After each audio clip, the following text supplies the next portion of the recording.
Welcome to the Faith Lutheran Church Sunday Morning Bible Study for September 29th, 2013. Today, Pastor Bob Hiller continues the Bible study on prayer based on his book, 5 Things You Can Do to Have a Faithful Prayer Life. This week we look at Chapter 3, You Can Prepare to Pray. Let's listen in. 1 Corinthians 14 is where the devotion for this morning. 14:33. This is about orderly worship, of all things. Let me give you context here. In Corinth, the church in Corinth, if you were in our Wednesday Bible study, you spent 7 or 8 months on the book of Corinthians. The church in Corinth has a lot of issues, and there's a tremendous problem in the church of pride and self-righteousness and spiritualism going on. That is to say, a lot of people think they're more spiritual or more holy than other people, and they like to lord it over those people. One of the things that's taking place in the early church is speaking in tongues. We can discuss that some other time. But what would happen is people would come to church and everyone would say, well, I have a word from the Lord. And they'd start speaking in tongues. And as they're speaking, someone else would pipe in and say, well, I've got a word from the Lord too, and kind of overdo them. And wait, the spiritual guy has the word now, and he starts talking, and everyone's talking over each other, and it's chaotic. People are just babbling on, and no one knows what anyone is saying. So Paul says, look, put together an order of service so that not everyone's talking on top of each other. If you have someone who has some tongue to speak, he says, it might be a waste of time. If there's no one there to interpret. I would rather that you all would preach in words that everyone understands rather than babble on in tongues. He says, I speak in tongues more than any of you, and I don't lord it over any of you, which is a strange statement. But anyhow, so there's all this kind of chaos going on. And so Paul says this to the church, and this is where we want to go today. He says, in the midst of all this chaos in the worship service, God is not a God of disorder, but a God of peace. God is not a God of disorder, but a God of peace. And really what he's doing here is he's actually drawing our minds back to Genesis chapter 1. And remember, this is a very strange section. If you go to Genesis chapter 1, and we don't know quite what to do with it, but it's really quite a remarkable little verse. Genesis 1:1, in the beginning God created the heavens and the earth. And the earth was formless and empty, and darkness was over the surface of the deep, and the Spirit of God hovered over the waters. Now, we just kind of pass over that, but let's stop there for a second. The Spirit of God is hovering over the waters. As you work through the Old Testament, and even the New Testament, the waters represent... What do we know about the ocean or waters? Describe it to me. Are you very comfortable when you're out on the ocean, not on a cruise? Why not? Constant waves. Move, yeah, right? And you don't know if you're going up or down, and it's actually very chaotic. And the picture you get here in Genesis 1 is that before God speaks, there's chaos. There's water, and the Spirit's hovering, and it's all kind of madness, and then God says, let there be light, and suddenly there's light. And then he separates the light and the darkness. And as the week goes on, you'll notice there's order and purpose and design. Right? This is really quite remarkable. The first 3 days you get light and darkness. The second day you get sky and water. And the third day you get land to keep the water in check. Okay? And vegetation and all of that. Then day 4, you kind of run these parallel. So you go light, dark, day 1. What did I say? Water and sky, day 2. And then land, vegetation, day 3, right? Mm-hmm. We'll just stop spelling vegetation halfway through. Then the cycle starts over. What do you get on day 4? Does anyone know? Sun and the stars. Sun, moon, and stars, loud clanging cymbals. There, all right? Sing to the Lord a new song. No one? Okay, sun, moon, and stars. What else you get? So the heavenly bodies to kind of contain the light. Right. Interesting, right? And what do you get this day? Fish. Animals. Fish and fish and? Birds. Something to inhabit there. And then this day, last one? Animals and? People. We like to draw a distinction between those two things. Animals and people. And notice the order in all of this. You see, there's design and purpose and order, and it's cohesive and it works together and it's beautiful. And this really, by the way, this is a quick side note. When we talk about evolution, and versus creationism and sort of the science of all of it, my big hang-up is not how long ago did God make the earth. My big hang-up with evolution is that it's random chaos, that it undoes the purpose of God's design and His creation. You see, He's God of order. He's God of peace. He's not a God of chaos. He's a God of design and function. I mean, and you see this in the way that things work in this world, right? I mean, it's just hard to do. We had one professor in college who said it's really just hard to believe that the eye of a pig comes from random chance. And you study the eye of a pig, it's a pretty phenomenal little thing. I never did it, I just trusted him on it. But I mean, you think about it, there's all this order, all this purpose. And so Paul takes this, going back to 1 Corinthians now. Oh, and by the way, on the last day we get what? No, not football. Rest. Rest. Very good, yeah. Sabbath. And notice how it's just kind of this perfect. And now, by the way, I'll give you all kinds of interesting stuff here. When you go through the Bible and the number 7 comes up, what does that mean now? Completion, wholeness. It's not just a random number they pick out, but when we talk in Revelation about 777, you have 3 sevens there. It means fully and wholly complete. That's why it's the number of God. The number of 6 is man. He's not quite God, right? And then you get 666 representing evil because man falls and all this. But so you kind of get this idea that these numbers are not just randomly symbolical numbers, but they're talking about something in particular. So that's I won't charge you extra for that. Okay. So we come back to Corinthians, and Paul is saying God is a God of order and peace, not of disorder and chaos. So your worship services should reflect this, and not the Spirit of God hovering over the waters. Right? It should reflect order and peace. You should have a structured hymnal with liturgy in it. No, that's not exactly what he says. But the idea here is still order and peace so that everyone's on the same page and no one is lording themselves over someone else. Well, I have a better word from the Lord. I'm more spiritual. Watch this. See, that stuff is distracting from what God is trying to do. So why are we talking about this? Because I tend to think... Let me give you a little personal testimony here. I got asked to write this little book that I get no money for, well, I did get paid for it, but I get no compensation if you buy extra, but it's my little book. But I'm still going to plug it, because there you go. What's it called? 5 things you can do to have a faithful prayer life. Thanks, Sylvia, for asking. I'm surprised you No, but I'm glad you're... Thank you. But the book there, the reason I chose that one is because I've always struggled with my personal prayer life because it's been the Spirit hovering over the waters, and it hasn't been order and peace. In other words, I get down to pray, and I'm falling asleep, or I'm distracted. I can't keep my mind fixed on what I ought to be doing. I'm wandering down all kinds of rabbit trails. And so I figure I'll write a book about it to correct that.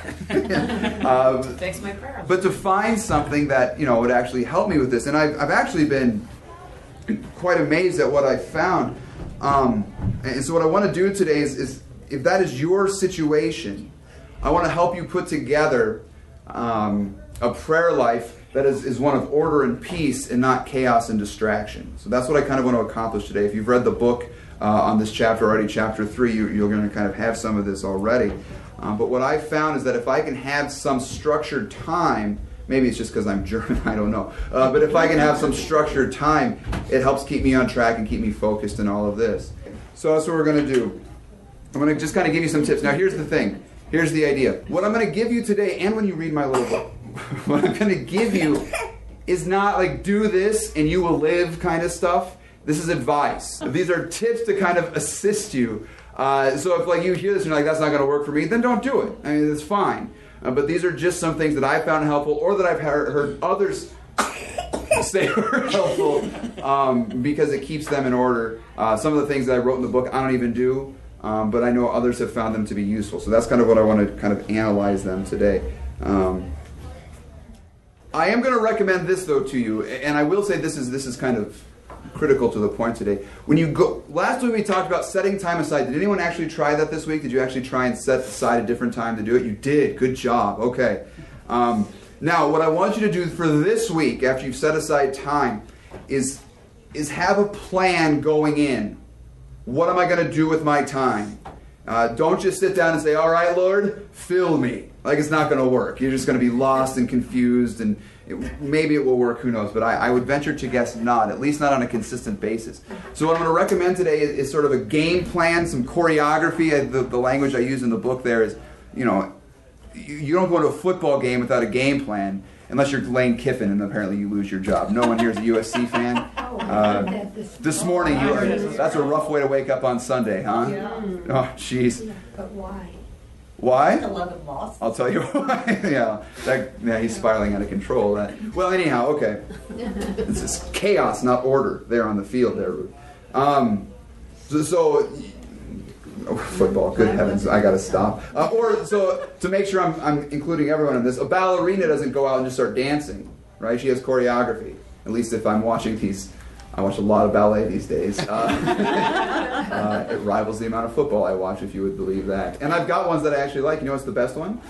The Nutcracker. Hands down. We watched that one in July, and I'm still happy. Oh, it's so good. Okay, so, but those ballerinas don't go out there and just kind of wing it, People get injured that way. So I'm going to say when you go into your prayer time, don't just wing it, but have an idea of what you're going to do. Now, I mentioned earlier, I'm very structure-oriented. I'm very distracted very easily. I cannot stay focused.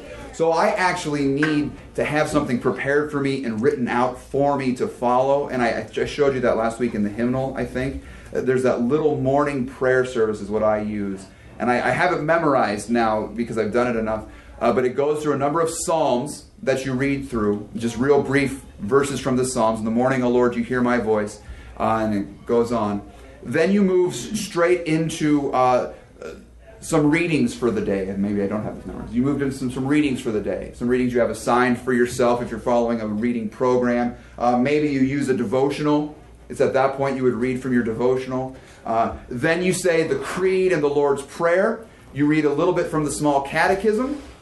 Just probably one thing, and you kind of memorize it for the day. And then you go on into your own prayers, whatever you want to pray for that day. And then you close with either Luther's morning prayer, or there's another prayer you can pray at that point. And then you say, and then there's the beautiful little rubric there that says, "Now go about your day with joy." I need that personally. You might not need that much. I need that because otherwise I'm just all over the map. And now there's time there, thinking of this speaking in tongues stuff where there's, Paul doesn't say stop with the tongues. He doesn't say stop with that stuff, but he puts it in a place of order. So I have those times in my prayer where I get the rabbit trails, where my mind goes off and I'm thinking about other things and not focusing. What I'm able to do now is say, wait, in my personal prayer time in this little liturgy, I can follow those rabbit trails and include them in my prayers. And they become a part of my prayer life. Does that make sense? I told you this story, but it bears repeating. The one book that I want to recommend to you a million times over, Grace Upon Grace by John Kleinig, Kleinig. Kleinig says in his book that he was really struggling in the worship service with being distracted. I know none of you do this, but he'd be in worship, and his mind would just be going everywhere, and he couldn't focus on what the pastor was saying. He couldn't focus on the liturgy.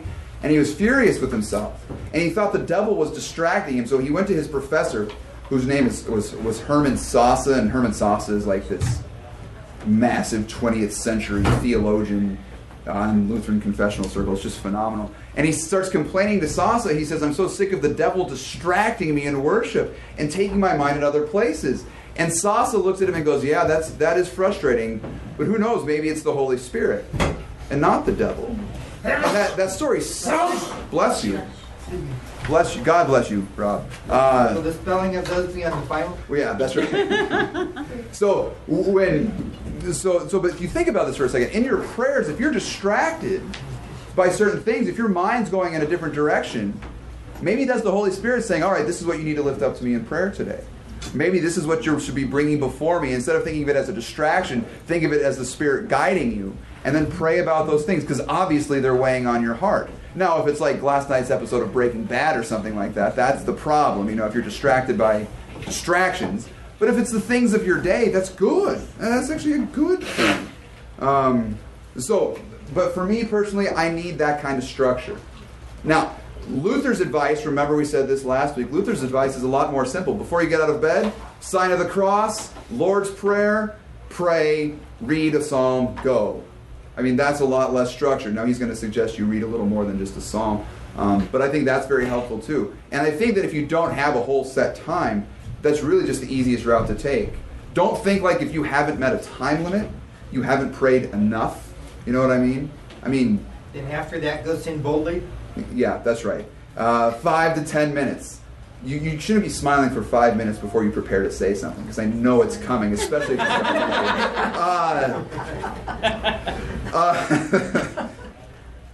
so there you go. You want to do it that way. So you have that structured time. Now, within that structured time, I'm going to recommend to you guys today that you get a devotional, because I don't know about you, but for me, another thing that's very helpful is if I have something keeping me in check, keeping me accountable, to read. So read a devotional, like a daily devotional, because then you skip one, and it's the law, but it's still kind of like, oh, you skipped one, don't you want to go back and read it again? And so it's helpful to read through devotionals. And so I brought a couple here that I would recommend and not recommend. This one was just handed to me, so I can say nothing about it. This one's pretty good because it's Luther, so it's never bad, right? The 365 devotional readings from Luther. It's called Through Faith Alone. You get that one pretty good. We're going to read an excerpt from this in a second. This one is the one I'm working through at night before I go to bed right now. To Live with Christ by Bo Geertz. This thing is great because it's educational and devotional at the same time. It's not light syrup. All right, it's not chicken soup for the soul kind of stuff. Now, I hope you don't like chicken soup for the soul. Well, maybe you like it, and that's fine. Wonderful little stories. I'm sure I've never read them, so I can't knock it. But this one gets into the text. It gives you a little reading for every day, and then he kind of, I don't want to say it's a sermon, but he's just this master of saying a ton of stuff in a short amount of space. So he's able to say, here's the gospel in the text, here's kind of the history of the text, but it's brief. I mean, you look at these things, that's one devotion right there, and that's the prayer. And the prayers are worth the price of admission. Remember, I said, don't get worried about whether or not your prayers are from your heart or written down. That either one is fine. Don't be a legalist either way. These prayers are worth the price of admission, though. They pray the text in a way that's hard to kind of do unless you're really in it. So it's kind of educational in that way. But I would recommend this. It's based around the church year, and so you kind of have to figure that out, but there's instructions of how that works at the beginning. That was Bo? Bo Geertz, Giertz. Bo Geertz is Swedish? No. Yeah, Swedish. He was a pastor in the Church of Sweden. The Church of Sweden went to just sort of radical liberalism. And Geertz was this atheist who became a pastor of all things. He became a Christian, then became a pastor. Not an atheist pastor. Though they have those now, I guess, too. But Geertz is this guy who came out and sort of stood up for the Word. And he said the Word defines everything for us, and really was a beacon of light there in Sweden for a while. And so in Sweden now, I mean, I got a book of his ordination sermons. He was teaching at a seminary. And he's preaching these just marvelous sermons to the candidates who are about to be ordained, And I'm thinking, this has just got to be, in my mind, I'm thinking, oh man, there's got to be all these pastors in Sweden hearing this. How could they go astray with this kind of guy preaching to them? And then in the sermons he'll say things like, so for the two of you who are being ordained today. And you're like, wow, there's my answer, And it's interesting because in Sweden, I believe it's a state church, which means to stay faithful might mean losing a pension, So it's kind of interesting stuff. Okay, but anyhow, his stuff is great. His other great book you should buy is called The Hammer of God. And if you want to know about the pastoral ministry, he talks about one congregation over 3 generations in Sweden that the different pastors that come in and how all these pastors are sort of influenced by the spirit of the day, but how the gospel sort of is the rescue agent. It's really a pretty good book. Go ahead, Rob. I'm guessing the book you don't like is Oswald Chambers, My Utmost for His Highest. This is the one I will not recommend to you. Oswald Chambers, my utmost for his highest. And I'm going to show you why here. So I'm not just going to take pot shots. I'm actually going to explain to you why I don't like this book. The first reason I don't like this book is because when I was in high school I read it, and I feared for my soul every single day. If you read my book, there's a nice little sentence in there where I say, I was reading a high school devotional. In high school I was reading a devotional, and let's just say my highest was not to his utmost every day, and I would go to sleep terrified of my soul. I mean, I really remember in high school being in crisis mode. I gave my life to Christ every single night in high school because I would have a particularly sinful day. Then I'd pick up Oswald Chambers and just be beaten up because I was not holy enough anymore, and it terrified me. And I had a professor in college who said, that is the worst devotional you can own. He says he's on a radio show, and he says, we'll take a shot at this on the radio show, and we'll get hate mail because everyone kind of loves this thing. This is a classic. This is an American classic, just in terms of literature and everything. And I don't have high praise for it. And I'm going to give you an example why I don't like Chambers versus, and I'm not going to be fair here. I'm going to pit Chambers against Luther. But we're going to read the same text for the devotional, and then I want you to sort of tell me after each one what you think the point of the devotion was, okay? Greater love hath no man than this, than that he lay down his life for his friends. I have called you friends. Who said that? Jesus said that, right? Okay. So, now when you hear that verse, what do you think he's saying? I'm just real quick. What do you think Jesus is saying? That he's laying down his life. That he's laying down his life for us. Okay? Okay. Jesus does not ask me to die for him, but to lay down my life for him. Peter said, I will lay down my life for thy sake, and he meant it. His sense of heroic was magnificent.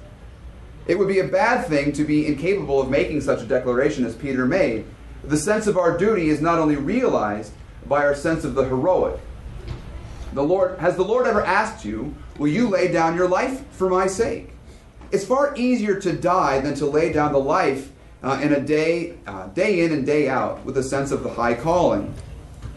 We are not made for brilliant moments, but we have to walk in the light of them in ordinary ways. That's actually pretty good line. There was only one brilliant moment in the life of Jesus, and that was on the Mountain Transfiguration. And by brilliant, he means no one really saw his glory, that's just the Transfiguration. And then he emptied himself the second time of his glory and came down into the demon-possessed valley. For 33 years, Jesus laid out his life to do the will of his Father. And John says we ought to lay down our lives for our brothers. It is contrary to human nature to do it. If I am a friend of Jesus, I have deliberately and carefully to lay down my life for him. It is difficult to thank God. It is difficult, and thank God it is difficult. Salvation is easy because it costs God so much, but the manifestation of it in my life is difficult. God saves a man and endues him with the Holy Spirit and then says, now work it out. Be loyal to me, whilst the nature of things round about you would make you disloyal. I have called you friends. I read it the way I perceive it, just so you know. Stand loyal to your friend, and remember that his honor is at stake in your bodily life. Now, the way Chambers reads that text is, no one has greater love than this, than one that lays down their life for their friends. And I've called you friends, lets the other shoe drop. Therefore, lay down your life for me. That's how Chambers reads the text. And suddenly you sit there and what are you asking yourself? I don't want to lay down. How laid down is my life at this point? Am I suffering enough? Have I done enough? Am I repentant enough? I'm sorry for this, but am I sorry enough? Oh Lord, what do I do? And he doesn't give you anywhere to go. Now I'm going to read Luther. First of all, it doesn't sound like a devotion. It sounds like It sounds like a preaching to you. Preaching, telling sure. you something. Yeah, that's right. It's not devotional. It's not contemplative, yeah. And that's what you get every day with Chambers. Yeah, well, all right. Now, I know, I'd be like, Luther, same thing. Christ uses friendly and kind words in this passage to convince his disciples of the importance of the command he was giving to them. Luther emphasizes Jesus, and now this is great.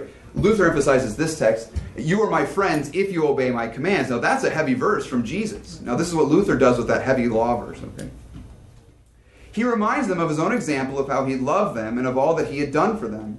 It would take a great and powerful love for someone to give another person in need $100, $1,000, or even to pay off that person's entire debt. But think how amazing it would be for a king to give a poor beggar an entire city, even his own kingdom, land, and people. The entire world would hold this up as an unprecedented act of love. But that would be trivial compared to Christ giving his body and life for you. This is certainly the highest expression of love a person can show to another on this earth. Someone can love and serve others with his money and property and even his life. But everyone would rather give up his money and property, his land and people, than to die for someone else.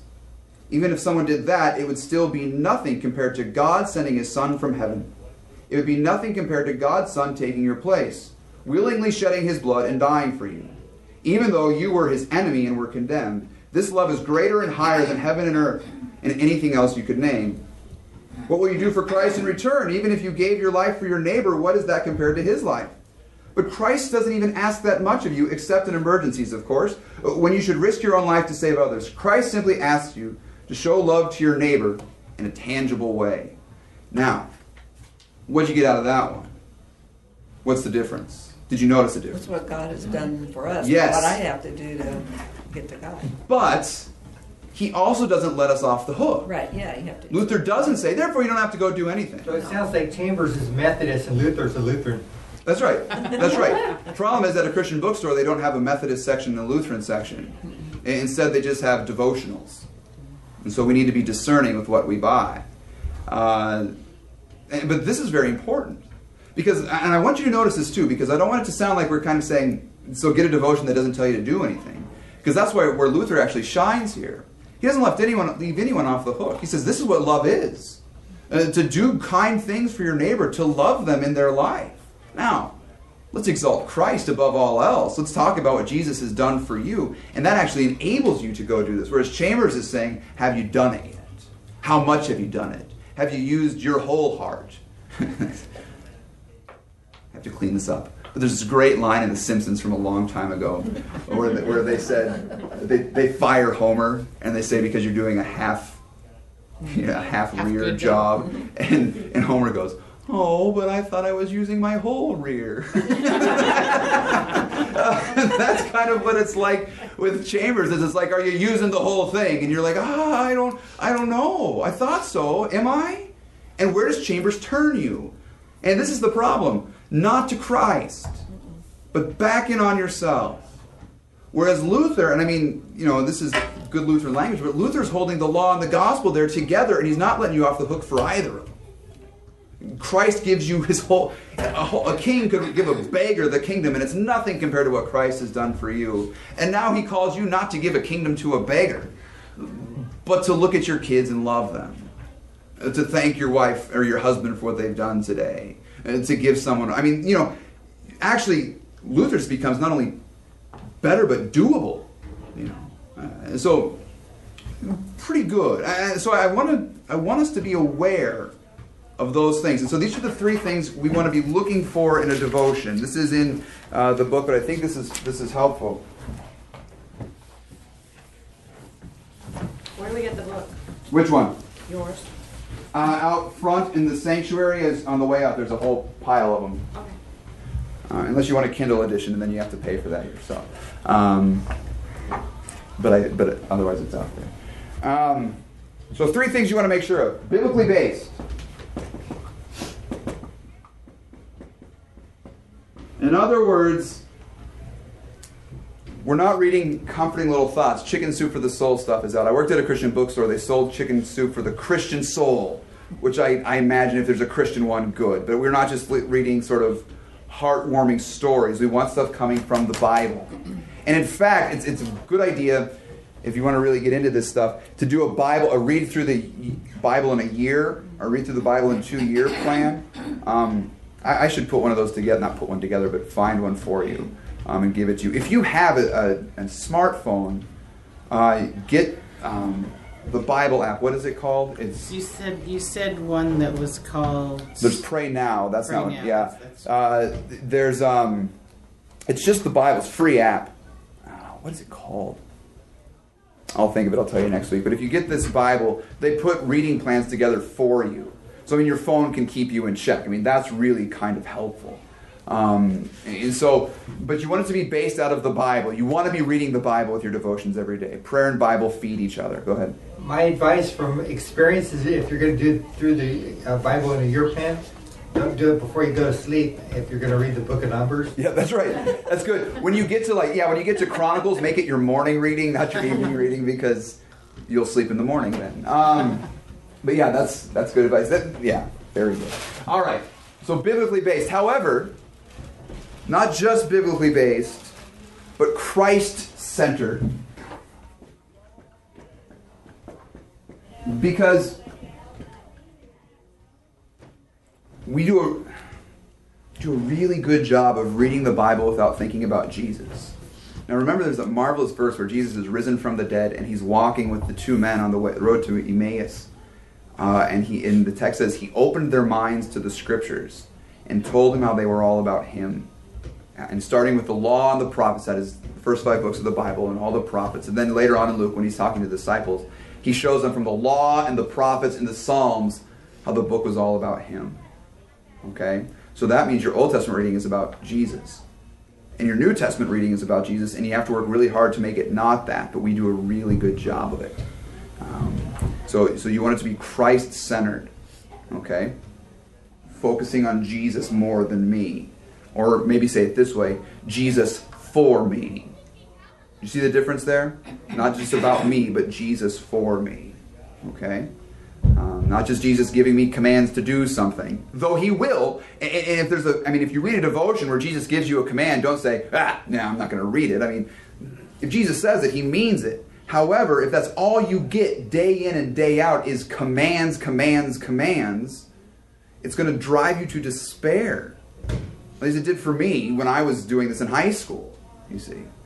So you want it to be Christ-centered, but we also want to say it this way. Law and gospel. Based. Balanced. I don't know what you want to do with that. Maybe emphasis. And this is where Luther's little devotion was a great example. Because he has the law there. You leave the text with something to do, but you do it as one who has received the kingdom of God. In Chambers' devotional, it was all, Jesus is expecting you to lay your life down. Because he called you a friend. And friend is no longer a nice term. It's a law term. It's a beating you up term. Whereas Jesus says, you're a friend of Christ. Be ready to lay your life down. And the emphasis is different. So the law is killing us and the gospel is giving us life. Whereas with Chambers, it was just law killing. Luther, it was both. See? Does this make sense? Are you following me on this? Okay. So you really want to look for this stuff. If you want to find good ones, I've just recommended some to you. I know of a few more. You don't have to go digging through all these devotions on your own. I am telling you, though, if you're working through one that doesn't do this well, you might want to find a new one. And that's what I'm doing here. I can help you with some of that stuff, okay? Okay. Any questions, thoughts on that stuff? Anyone here who's used Chambers before that I've upset now? You can admit it. I've done it too. But I'm not upset. Okay, good. All right, good. Yeah. It is the. He was a Methodist. You're right, but it is the American devotional. This is the one. Yeah, we actually had this discussion while throwing things at each other in bandits. Yeah, that's right. That's right. we used to have a chat room Rob and I were in, and one of his friends on there was telling me how great this devotional was, and I said I hated it. He goes, "What's your problem?" And he wrote an entire devotion out, saying, "How could you not like this?" And I just picked it apart line for line. I had a lot of fun on that chat room. That's too bad we don't do that anymore.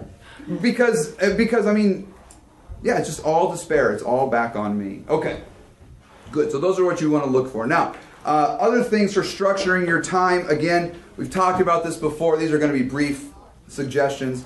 Pick a time. Stick to it. We did that last week. We have those morning and evening services there in the hymnal. If you got lots of time and you really start to enjoy it, if you take a hymnal home, you got to bring it back with you next Sunday. You can take it with you though. Bring it home, bring it back, like the library.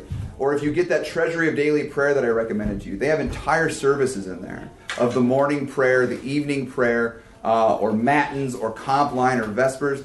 And if you know those, if you've ever heard those, you might have a nice morning reading through that and then kind of going to your work with those old hymns and old liturgies stuck in your head, you know. So read through those maybe. That's helpful. If you like poetry, that's a phenomenal way of doing it.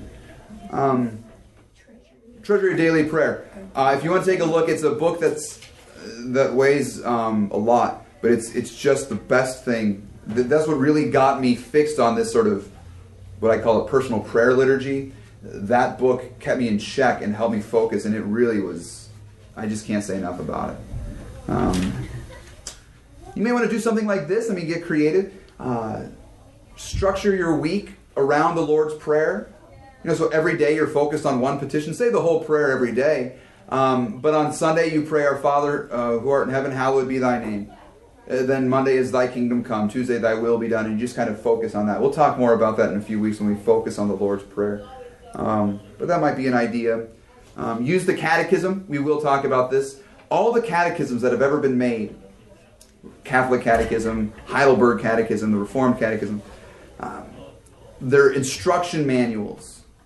Here's a question, there's an answer. Now the Lutheran Catechism works the same way. However, it's structured in such a way, I've got a friend who says, it's the one catechism that you can actually pray.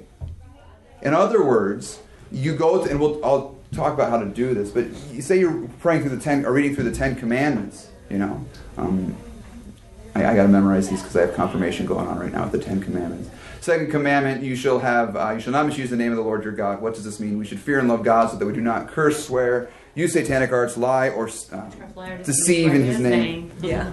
Oh yeah, that's right. You're the catechism expert. Yeah. But how do we use his name then? We glorify it, but I can't remember. No, blah, blah, blah. That was no. Call upon in every trouble, pray, praise, and give thanks. All right. So you get that, and you don't just say... It's still in there. You don't... See, that's so good. You don't just say, oh, here's a academic explanation of the text. What it's actually doing is forming you.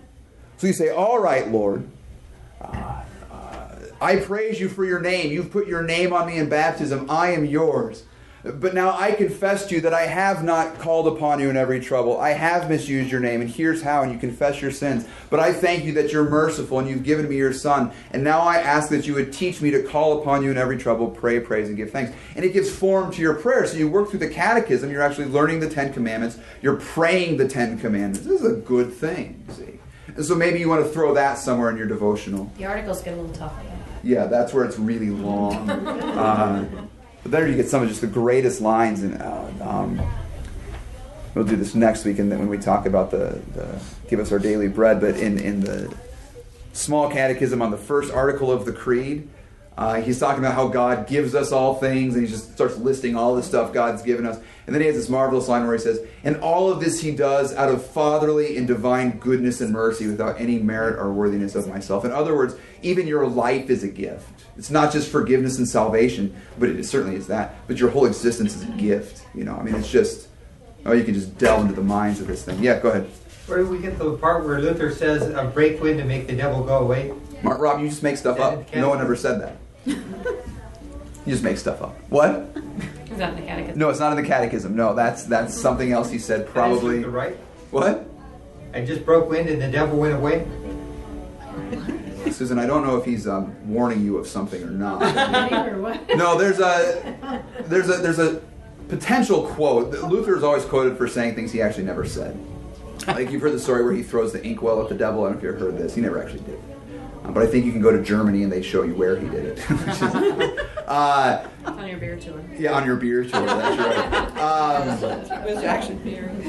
But I don't know if he ever said that or not. Luther gets, he's the one who they always say he took bar room songs and made hymns or something like this. He didn't do that.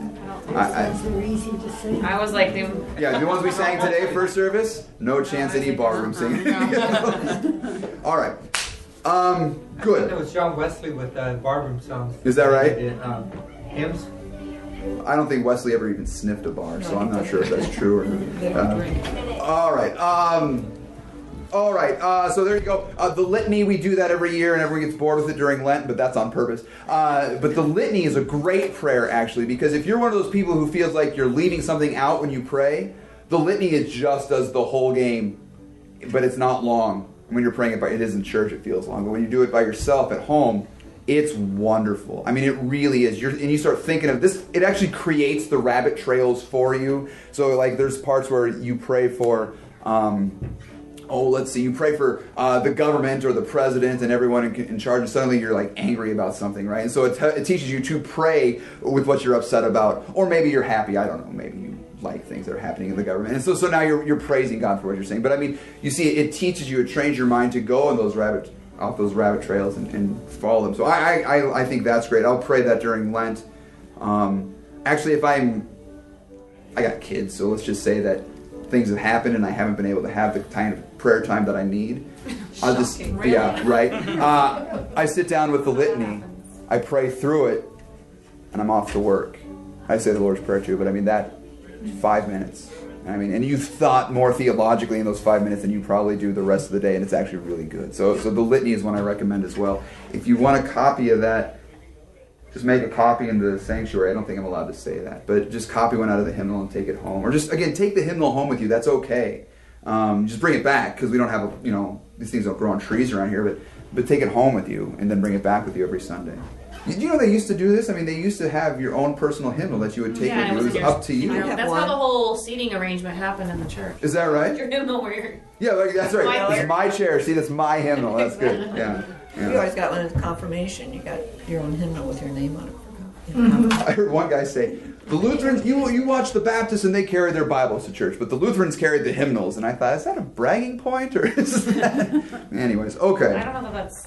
Yeah, is that great or not? But it is good to have a hymnal and work through it. And then you can read a hymn. Like you say, we have a hymn that really catches your attention in church.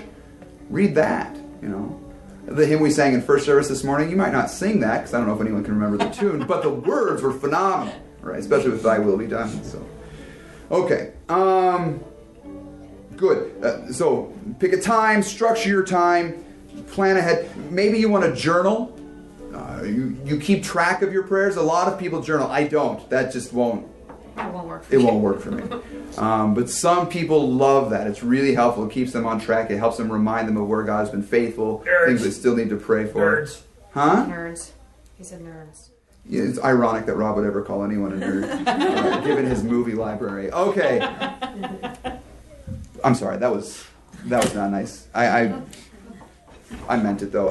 The last one. The truth will set you free. The truth will set you free. Last thing then, pick a place. All right, pick a place. Now, I mean, maybe your car in the morning is fine, but I really recommend you not do this while you drive. It's hard to have a hymnal like this, But pick a place where you can be without distraction as much as you can. I used to try and do this in my office, right in front of my computer, and it just doesn't work. It just was no chance, right? So then I moved to like my chair behind my desk, or on the other side of my desk, and then I just start looking at all my books because I got a book problem, So I'm just start staring at all the stuff I want to read. I'm like, oh, this is no good. So now I go into the sanctuary, and typically I'm not distracted. And by the way, if you ever want to do that, the sanctuary is open. If you just want to come here and pray, I'll shut my door. I'll turn down the Steely Dan, I'm just kidding. That's not ever playing in there. And I'll turn down the music, and you come in and just have silence. You're free to use the sanctuary for that. There's very little distraction here. But I would recommend picking a place in your house. And I get a little weird with this. Maybe even find like a cross or something and set up the cross. Not so you can pray to it or some weird Greek Orthodox thing like this, but just to keep your mind focused so that when you look away and get distracted, you're distracted right to the cross, a crucifix or something like this. It's fine. It's fine. It's nothing magical or Catholic about that. You're just focusing, and it's a help and an aid. If it becomes more than that, if you start talking to your crucifix and it starts talking back to you, then you want to stop, okay, and don't do it anymore. But just something like this. Any thoughts on that stuff? Anything helpful? Less than helpful? Any ideas? Anything you want to recommend yourself that you've done that you've found helpful? Do you do it with your kids? Do you guys have... We do. Every night we have devotions where we read a little section of a Bible, and then we pray. And that's what we do every night, yeah. And I would highly recommend that, because my pattern has actually been to fall asleep saying prayers because my parents always prayed with us before bed for all growing up, and so that's just how I know it. And they don't sit down but it's a good practice to get them started, and so we do that every night. So you read a devotional and they go about their business, but they're No, they sit for the devotional. Then when it's time to pray, it's always interesting to see how long they can stay focused. And usually it's just them listing things that they like. Mark really likes policemen right now, and so he just lists everything you can think of about policemen. How But about that's bald good. people and bears? Huh? How about bald people and bears? Yes, yeah, those things. Elijah? No, we haven't read that story yet to the kids. Yeah, no. That'll help keep them awake. Yeah, that's right. But then we have a little hymn, like an evening hymn that we read. We don't sing it, but we read it to them, and then sometimes they'll want to sing "Awesome God" or something like that. So yeah, we do that every night, and I think that's actually really good. By the way, yeah, do this stuff with your family, and guess what? That counts. See, I don't want to be like this overtly legalistic. You better have your personal prayer time or you're out. Jesus doesn't love you anymore. No, you got a family there, do devotions with them. It's great. It's a healthy practice. Pray together. The family that prays together stays. No, I'm just kidding. But the family that prays together, you're actually going to be praying together, and that's good enough as it is. So do that. Okay? Good. A Bible study group I'm in on during the week is, and a lot of people do this, they have prayer requests. It usually takes us a half an hour. Mm-hmm. And then the next week we always look to see what's, happened. That's good. Yeah. So, I've got a book from like 5 years of all the requests, and you go back. Another thing I'm thinking of trying to figure out a way of doing this is taking the prayers we get on Sunday morning and sending them home with you. I would recommend that when I'm writing down the prayer requests, you are too. And then just take your sermon outline or something like this and bring it home with you. And use your sermon outline almost devotionally. Usually on the back there's something to read and think about. It'll remind you of the sermon throughout the week. And then you'll think of the people in church that need your prayers. You get the back of the bulletin has prayers on them. We also sometimes send out prayer requests that we get on Sunday morning in the emails. So yeah, that's always a great way to pray. I'm really late at this point, so thanks you guys. Next week we'll keep this going. Next week we're going to talk about ways to pray that keep us focused, not just the devotionals, but tools and resources and stuff like that. Okay? For more information on Faith Lutheran Church of Moore Park, California, and for more podcast episodes like this one, visit us on the web at www.faithmorepark.com. Music by Kevin MacLeod.